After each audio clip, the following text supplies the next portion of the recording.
Hi. So in this video, we're going to be discussing about the data types in Python. All right. So let's look at this code here. Let me zoom in a bit.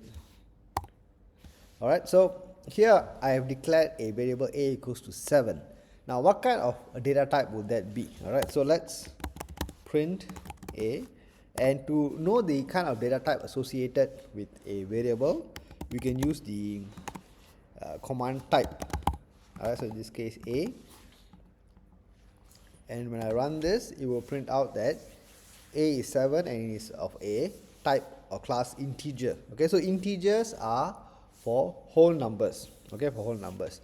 Now let's try another variable. B equals to 3.142. Alright, and if I go ahead and print b and print type b, okay, you can see that this is a float. Alright, so a float is for decimal values. Alright, now Python also supports complex numbers. Alright, so when you do complex arithmetic, alright, as we do in engineering applications and mathematical applications, you will find that it is quite an advantage that Python supports it. Alright, and to declare a complex variable, all you need to do is, for example, c equals to 3 plus 4j. Okay, so a complex number is a real component and an imaginary component. So in this case, 3 is the real component and the 4j is the imaginary component. Okay, so I can just print type c.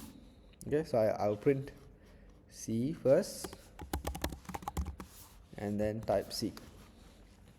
Okay, so you can see that c is 3 plus 4j and is of a type complex. Okay, it's a complex number. Now, of course, as we know, we also have strings. Alright, so I have my normal string, so I can say hello. Alright, so if I print type d, alright, so d is of a string. Alright, now Python also supports Boolean variables. So we have true or false. Alright, so in terms of logic, we say it's either true or false. So for example, I can say that status equals to true. Okay, so if I say print status and print type status, okay, you can see that status is true and the class is bool or boolean. Alright, so these are all the sort of mostly common, most commonly used data types, alright, that we will come across in Python programming. Alright, so like we saw in my earlier videos, one thing about Python is very flexible. Even though I may declare a data type or initialize a data type with an integer, I can always change it to hold a float, complex number, or a string. Okay, anytime along the execution of the code. Alright, so Python is very flexible in that. Alright, but it's always good to know the type of data types that it supports. Okay, so I hope this video gives you that good overview. Thank you for watching. I'll see you in my next video. Bye.